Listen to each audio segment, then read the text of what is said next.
it the same thing to tour by yourself or is with your own band and with a Slayer? What's the main difference for you? Well, my band's new, so I'm anxious for all my guys in my band to come down and experience what it's like to play one of my shows, because the fans, you know, they don't know. Of course, they know the difference between Slayer and myself, but they know I come from both bands.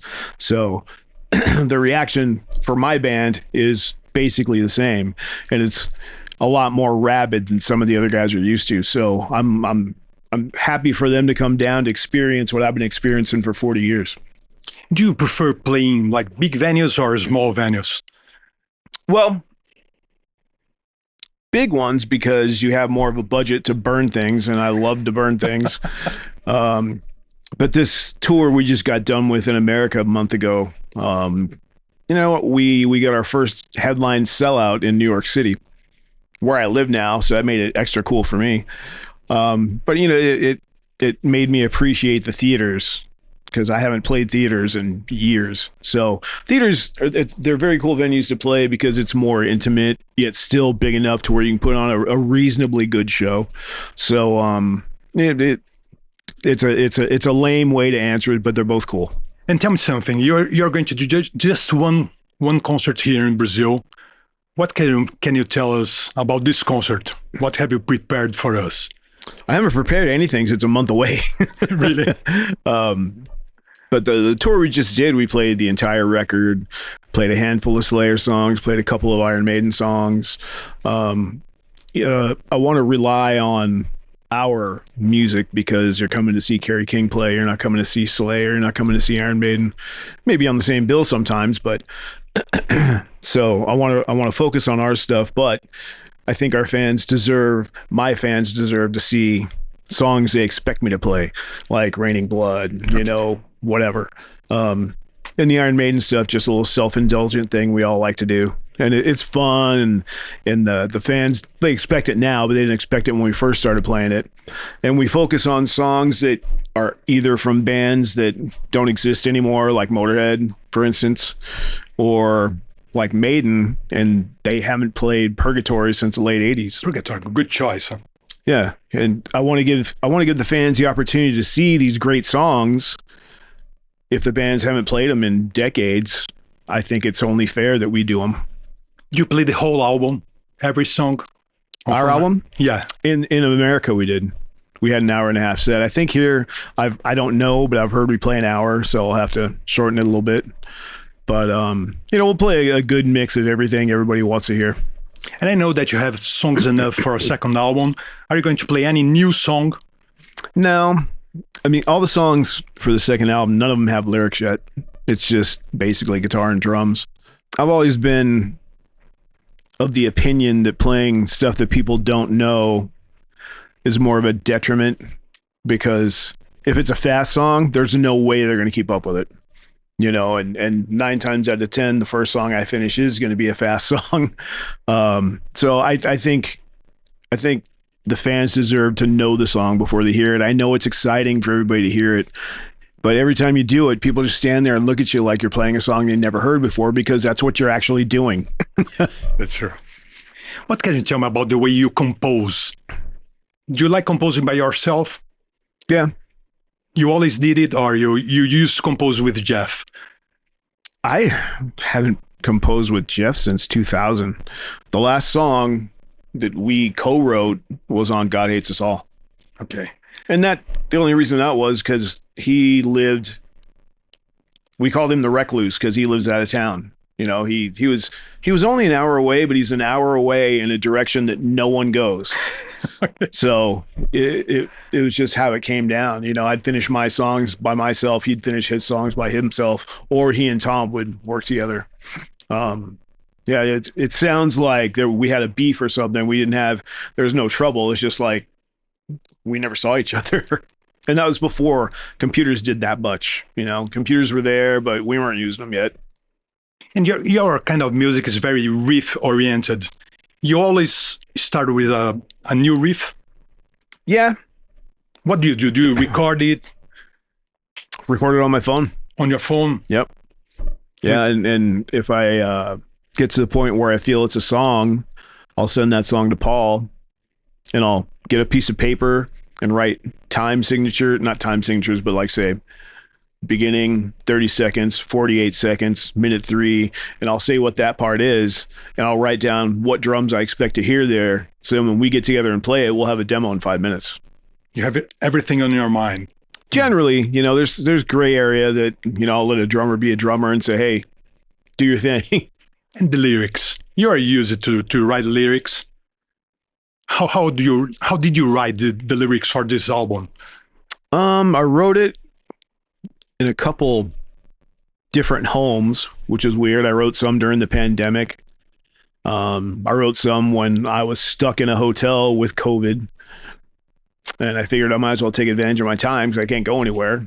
So that's where I actually did the last 2 lyrical songs for the record. I was at the hotel by rehearsal.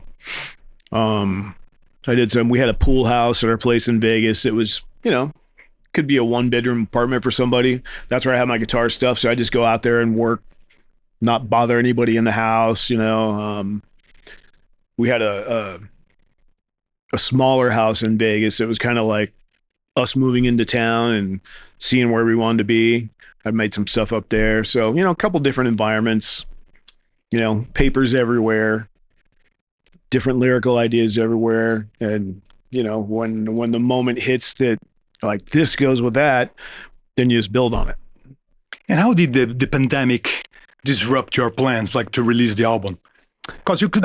It definitely delayed it, but the thing the pandemic did was make me not want to tour right away because all the rules were different. And I just retired, and I didn't want to have to learn how to do it again in a way that I wasn't familiar with. And there was so many bands that couldn't play. All the venues were backed up. So I told everyone, I'm like, I don't want to go up against this because as much as you believe it or not, this is a new band. And these other bands are established. They're going to get all the markets first. So let them go by. Then we'll come out. Did you take any time out after the last Slayer gig? Or? Not really, because we were done in November 19. And I think I dove into wholeheartedly working on music right after the Super Bowl, which was right about the time the pandemic hit. So we were all stuck in the house anyway. Do you imagine your life without the road? Because you're so... Well, it was nice. Yeah, because, we toured a lot every year.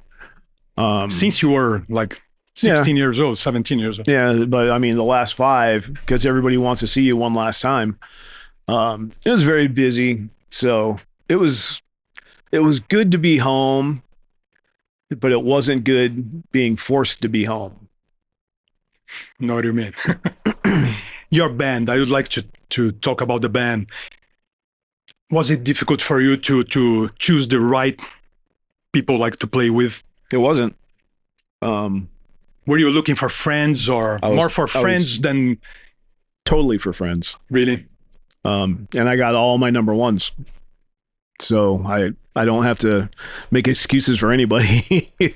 and when we got together and gelled, it was better than I ever thought it was going to be. Phil, he's a phenomenal guitar player. I knew he was good, but he blows me away every day. I'm like, this guy could play anything. Kyle Sanders too. Kyle, I didn't really know much about his playing. Like, we played together on 2015 Mayhem. He was in Hell Yeah. And that's when I, got his number and we exchanged numbers, and because we just hung out and we were friends. I never thought I was going to need a bass player for anything. And, when I hit him up and he came in and we started doing gigs, I'm like, this guy's a fucking beast. My God. Very, very happy. Very happy with my choices. And he's like Troy Mastodon's brother. Yep. Do you like Mastodon actually? I like the Mastodon guys. The guys, what about the music? Music's not my thing. It's too progressive, and like we did that tour with them last summer, Lamb of God, Mastodon, us. And I would check them out, and I try to like them because they're my friends, and it's just not my thing. I don't got anything against it. It's just not my thing. I think that Phil came last year to the same festival, to Bangers Open Air, playing with Lamb of God. Oh, yeah? Yeah, he was here. I'm not surprised. He was the man that filled in all the metal spots for a while. He was playing for everybody. You said that Kyle used to play in Hell Yeah. Hell Yeah was Vinnie Paul's band. Yep. Were you close to the guys, to the Pantera guys? I was closer to Dime than Vince, but we were close. But Dime and I were guitar players, so we were closer. What about Mark? Mark, I knew he was a good singer. And I gave him the gig last because we weren't running any races to get anything done. So, you know, it's in my best interest to make the best choice for the band and see who's interested.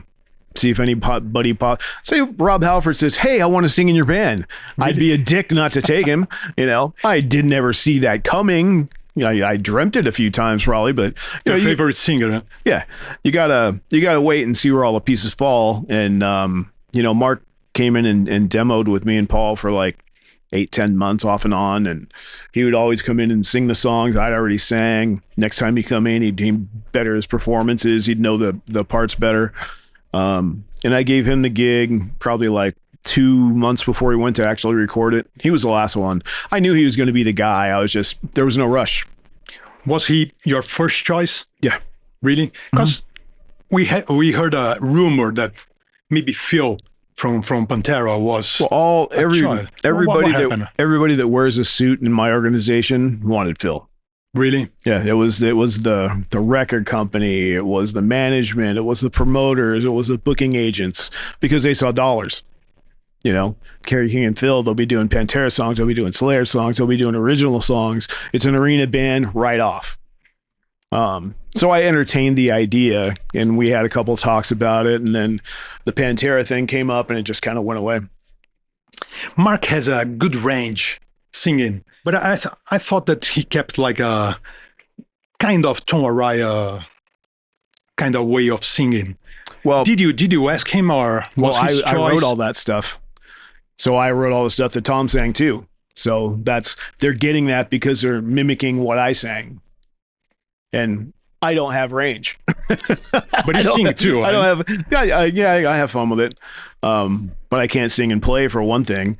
So they're basically mimicking what I did when I did scratch vocals. That's what we call them, scratch vocals. And Mark came in, and when he did his last demo and where he ended up on the record are vastly different things. Like I was in another room in the studio doing something musical, and I came in, the producer, Josh Wilbur, said, "I want you to hear this." And it was Residue. And I got through the first verse and I stopped him. I'm like, "How did you guys end up at this register?" I said, "He's never sung it like this in the 8 months we've been working on this." And Josh said, "Well, that's where he felt comfortable." And I immediately went into Mark and I said, "Hey, is this reproducible?" Because I don't want you to do 3 shows and then your voice be fucked for a month. And he swore up and down he could, and he's still doing it. So I'm happy where it ended up, and I'm not used to being surprised, and that was a happy surprise for sure. And how was to work with Josh? Josh was great. Worked with many good bands. Yeah. Lamb of God. And you know, and I didn't, because in this day and age where you don't buy CDs anymore, and I don't have a hard disc or a hard copy, I don't know who's producing anything. I don't even know song titles anymore. So I didn't know Josh. Gerardo from RPM introduced me to Josh, and I didn't think he was going to be the guy because he was busy when I wanted to go in. And he came in, heard our music, cleared up some space, and we went in and did our record in 2 weeks. Were you beside him, like, do this, do that, or you left him to do his own stuff? I mostly left him to do his own stuff. I mean, there's certain things I have to point out to make sure they're addressed in the right way, but I mean, he was a wizard on the computer and on the mixing desk. He's just so fast that he would fix something, play it back for me, and I would say, "I don't even know where you are, man. Really? Tell me what context this is in." And I'm like, "Yeah, it sounds fine," but I mean, he's just going forward, backward, and moving things, and he's really good at what he does. Would you like to produce the album, or it's another kind? I ain't got time for that. No, I but don't have the passion for that. I did executive producer on this one because I had my hands on everything. You know, me and Paul were the only ones that played live. I was watching Kyle because he had never played with us. He was just playing off the tapes I sent him. So some of the things are so fast that you may hit a note that you think's right and isn't. So I'm watching him like a hawk just to make sure he played it right. And I can point out, no, man, it's not on fret 3, it's on fret 2, or vice versa. So we don't hear it like a month later and go, God damn, we missed something. So yeah, watching Phil play his leads, watch Mark like a hawk. Me and Josh and Mark, the three of us together, created the new Mark. did you have time enough to rehearse the songs before recording it? No, the guys. We didn't play together. You didn't play when the record came out, we had not played together. Well, not when it came out, I'm sorry. In the studio, we didn't play together. Really? Paul and I did. Phil did his leads to the track. Kyle did his leads to the track. Mark did his leads or his vocals to the track. With the first time we played together, and it wasn't even plugged in, was for the video. The first video. The first video was Idle Hands. That's not really a video. The first single too, huh? And then what came out? Residue, I think. Residue was the next one. And that was the first time we actually played together, even though we weren't plugged in. But we got a chance to see how we gelled together and see the band together for the first time in a playing environment. And the first time we actually played together with volume was rehearsals for the Reggie show. Could you talk about the choice of Idle Hands to start like the first single and the first video? Because I thought it was an excellent choice, man. I think it's the best choice on the record. I fought my record guy. My record guy wanted Residue. I'm like, Residue's a great song. It's the second single. Yeah. I'm like, it's a great song. It shouldn't be out first because they're going to want more. They're going to want more ties to Slayer, you know? And I think Idle Hands is a very riffy, the riffs are there, the leads are there, the vocals are there. It's what everybody, I think, wanted me to be. So I demanded Idle Hands be the first single. And it kind of described my life between Slayer and this band. You know, Idle Hands do the devil's work like always. It's what I thought fans wanted of me. Could you say that it's your favorite song in this album, or you don't have a favorite one? Oh, yeah, it's fucking tough, man. I had an interview earlier. I just kept rattling off songs because I couldn't stop. Idle Hands, I like Idle Hands a lot. I like Where I Rain. Change of Pace, I like Shrapnel. Shrapnel's a great live song. Tension, I love Tension's great too. Yeah, it's great, man. Yeah, it's one of those songs. It's one of those songs that you can't play in the daylight. So if we're playing too early, you'll never hear Tension. If it's dark, we'll play it. Makes sense. Yeah. What about Two Fists? I think there is a kind of hardcore punk flavor. Am I right? I wrote that song as a 80s punk tribute. Okay. And the riffs, I wanted to be as if the guitar player in an 80s punk band made them. The lyrics, I wanted to be as if a 80s punk vocalist wrote them. I wanted to have that feel and that vibe. I think the only thing that strays from that a little bit is the riffy part. Sounds like a heavy Kiss riff. But that was just me adding my own flavor to it. But it's basically for my love of bands like Adolescence, like DI, and I think it could have ended up on either one of those bands' albums. Did you like punk rock like the first time you heard? No, I hate it. Took it a while. Took a while, yeah, because Jeff was all about it, and he's all about something. That's all he plays. That's all Jeff he played. liked it. Oh yeah, Jeff hit found punk before any of us, and I was just getting my feet wet in some of the deeper parts of metal. You know, I was just a radio kid. I didn't know till first time I heard Judas Priest and went, that's what I need to be doing. So yeah. And my big thing was, why would I listen to that when I've got two guitar bands like Priest or Maiden? I've got Rob Halford, Ronnie James Dio just blowing me away with every note they fucking sing. And these punk guys might be playing 3 chords in a song with a guy just screaming some angst. And I like it. I didn't like it then. Because I didn't get it. I didn't understand how two things could exist like that. And But then as we started evolving into a more thrashy, punk influenced band, it made sense. Talking about Rob Halford, he used to live in Phoenix, I think, too. I think he still does. Was he your neighbor, or did you live close? You know, I think he moved there not long before I left Phoenix. I was out of Phoenix in 98, but I didn't really live there. That's just when I sold my last house there. So I think when he was there, I was on my way out. And he didn't live in my side of town. I was west side, he was east side. I wish Rob Halford was my neighbor. Cool. Huh? He's your favorite band, metal band, do you think? Judas Priest? Yeah. I mean, I love Sabbath. At the end of the day, it would have to come down between Sabbath and Priest, but Priest, Halford's been there the entire time. And he's the metal god. Do you have a favorite album? Priest album? Stay in Class. This one? Yep. Really? Mm-hmm. Oh, that's cool, man. That's a coincidence. Huh? What about Rage? I would like to talk about Rage, the song. I love that song. Was it supposed to be in Repentless? There was two. There was From Hell I Rise and Rage. Yep. Oh, the title track too. Mm-hmm. And what happened? Why? I didn't like the performance on them. We didn't need them. From Hell I Rise was always supposed to be the last song on the album. Even on Repentless, I wrote it to be the last song on the album. With the same title? Same title. I might have changed a lyric or two, but it wasn't what it needed to be. Like if we were having drinks one night and I had them both on hand, I'd play it, and I'd play the Slayer one reluctantly. It just didn't turn out, you know? I would like to talk about the cover and your logo. I love it. And it's a Brazilian guy. Oh, yeah. Marcelo Vasco. Yeah. How did you get in touch with him? He did the Repentless album cover. Too. Yeah. And my guy at the record company, stayed in touch with him. I've still got his email. We email from time to time. And I think they were throwing names around. I'm like, well, you got to give Marcelo a shot at it. Why not? And he did what ended up being the cover. I liked it all along, where we went down a couple different avenues just to see if we can get another piece of the Slayer puzzle taken away.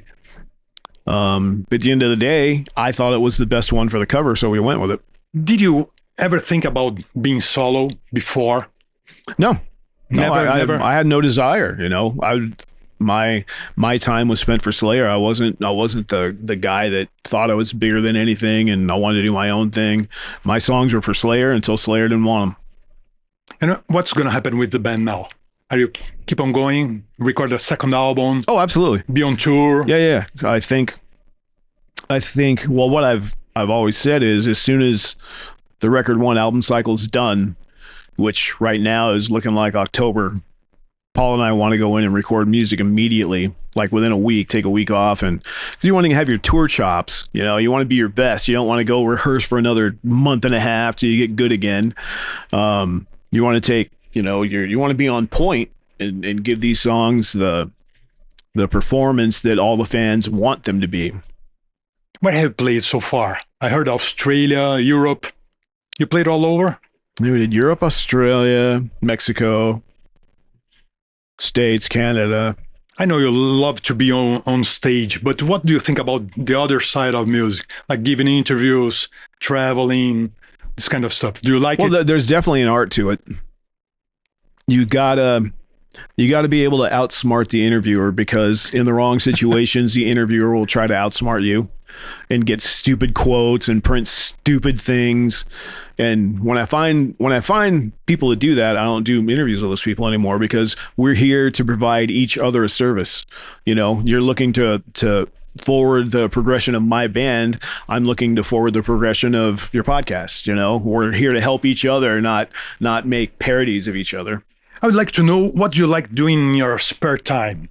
If you have any spare time, because I know you're always working, man. I've been working a lot on music. Even at home, do you like listening to music? Since we got off like a month ago, I finished 2 songs for the new record. Just music. Haven't played them to Paul yet, so we have no drums yet, but I gotta get that moving. I want to keep going because none of us are kids anymore. I'm the oldest one, and and everybody wants to work because we all love this band and we love the fans' reaction to this band. So there's not going to be big gaps, 3, 4, 5 years. You know, I hope to be done recording this year, and whenever the record company wants to put out in 26, that would be 1 record and 2 records in 2 years. I'm sorry, 1 record, then another record out 2 years later. And that's pretty productive in this day of music. So, you know, we want to just pedal to the metal, man. Floor it. And you have a very physical way of playing too, man. I tried to play some Slayer songs or your own songs. It's very tough. I gotta tell you, you must be like, you practice some every of the day, ones, you think? some of the every day, some every of the day? ones like I revisited before we did Slayer last year. I'm like, we should play this song. But I can't play it that fast anymore. It's just, you know, that was, you know, KERRY in his early 20s. You know, I'm 60 this year. Well, this year I'm maybe 61. So even though I've got the same technique, it's just your joints don't move that fast anymore. You know, so you go out there and present it in a way that people don't notice it's slower. You know, you keep the intensity up, and they don't care. They're just happy to see the song. So yeah, it's physical and demanding. Do you usually warm up a lot before the gig? I warm up at least an hour. It's yeah. impossible just to get on And we stage. always come out playing something hot.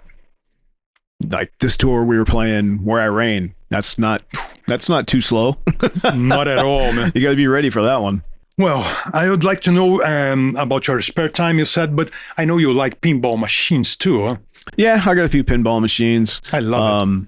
I got sidetracked. I during American football season. I love American football. So You have many hobbies. Sundays don't exist for me because I'm watching football all day. Do you actually play any sports?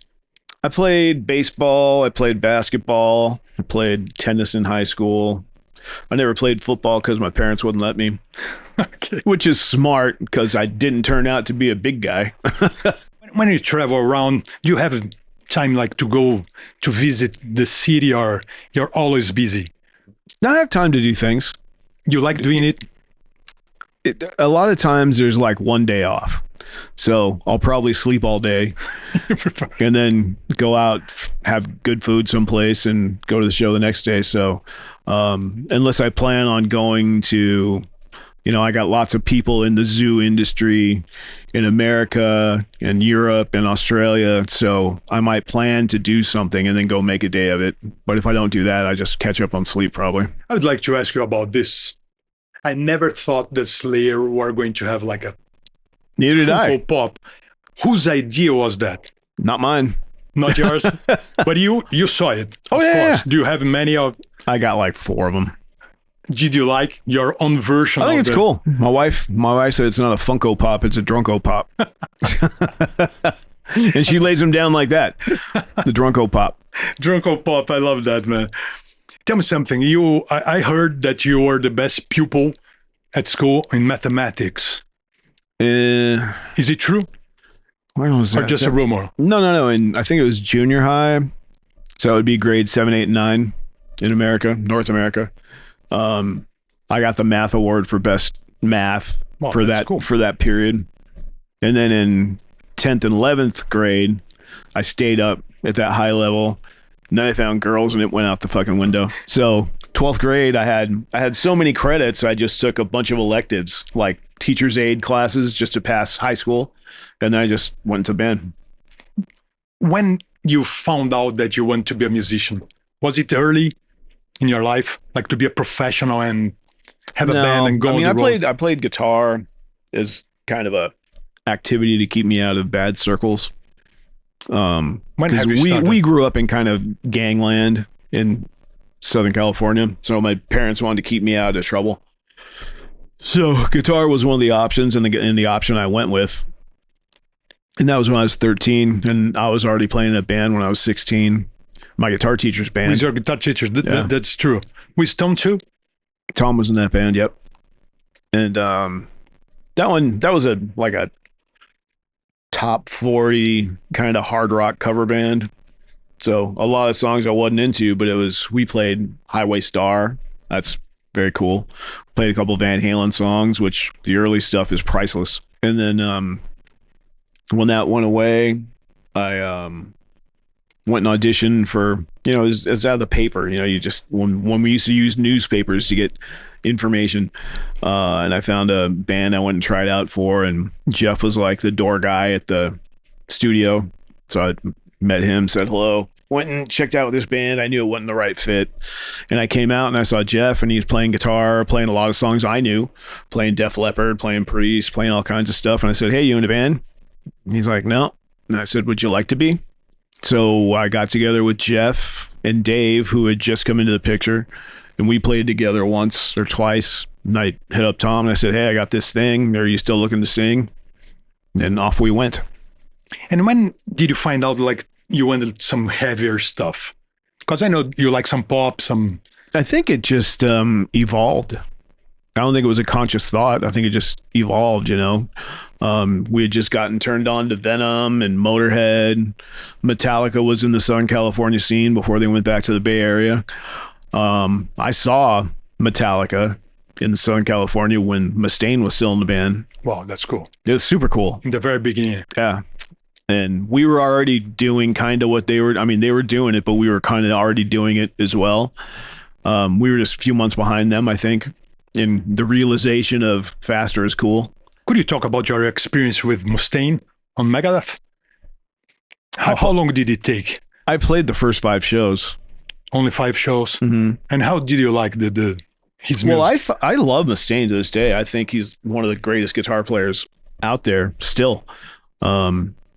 So when I don't even remember how I heard that he wanted me to play second guitar to him, but I was flattered because even back then I thought he was awesome. But were you playing in Slayer at that time too? Yeah, I think we were kind of in between records. Okay. So you never thought about leaving Slayer to play in Megadeth? I'm sure I probably did. But, you know, this is where I belong. And, you know, in hindsight, I absolutely made the right choice because me and Dave would have butted heads like no tomorrow, you know. It's just his personality. I mean, look how many people have been in his band. 50? I mean, I don't know. Many. And that's not me down talking Mustaine. It's just I like hanging with him for 20 minutes and then you go away and I'll see you in a year. Tell me something. When you released like Raining Blood, you were 22, 21. You're very young. How did this kind of success affected you? Or it never did? It was an instant success. I mean, that was the most we had ever toured with the most luxuries. Like we got our first tour bus on that album. We probably started getting hotels by ourselves instead of sharing rooms. So getting a taste of success. Yeah. But you know, it was like the beginning of getting bigger. You know, I think we probably peaked around 90, 91 seasons when the not Big Four, Clash of the Titans was out, had a couple tours. And then grunge came out and just kicked metal in the nuts and everything else for that matter. And it seems like every thrash band kind of lost their way in the 90s. And then new metal came out and kind of cemented the fact that thrash was just not at the forefront anymore. And that kind of led me to not be into creating music because I didn't understand why what was popular was popular. And I didn't like it. I'm like, how can you people like this stuff? And it's the only time in my life I ever let that happen. As you can tell by the first record we did in 2000 was God Hates Us All.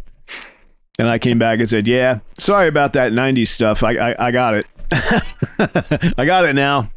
And during that Clash of Titans, Alice in Chains was playing. I think they were great. It was the first band to play in the bill.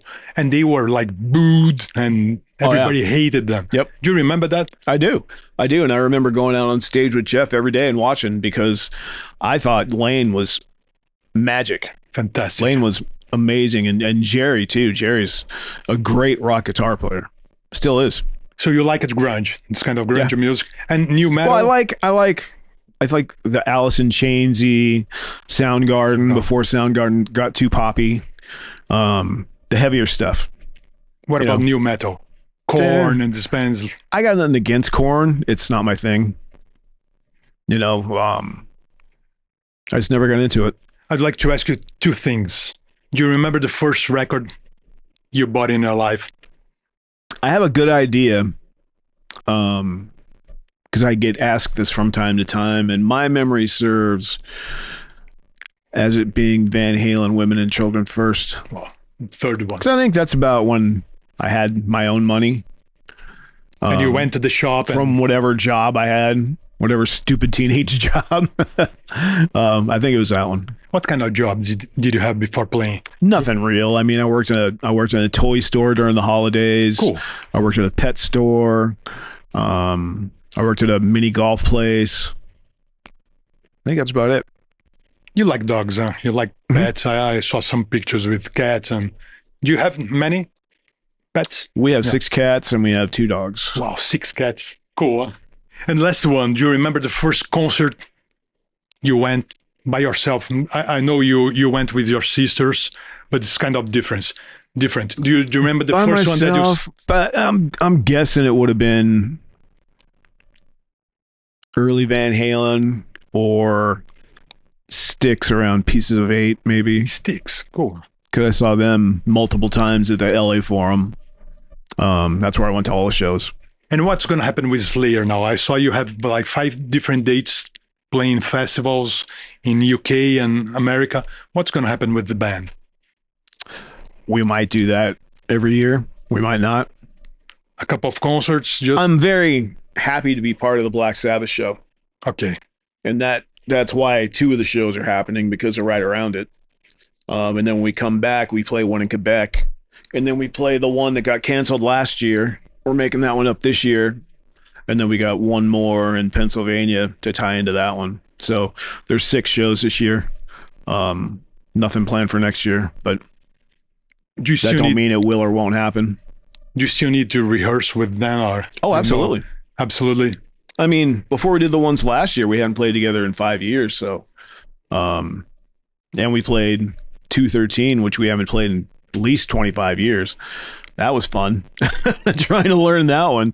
I tell you, I would looked online, like when I'm trying to learn covers, which, I mean, essentially that's a cover. If I haven't played it in 25 years, I got to relearn it. So I go online and watch people showing me how they play stuff. Like that's how I learned some of the Maiden stuff. And I'm watching this dude play the 213 riffs. I'm like, I do not remember playing that riff like that.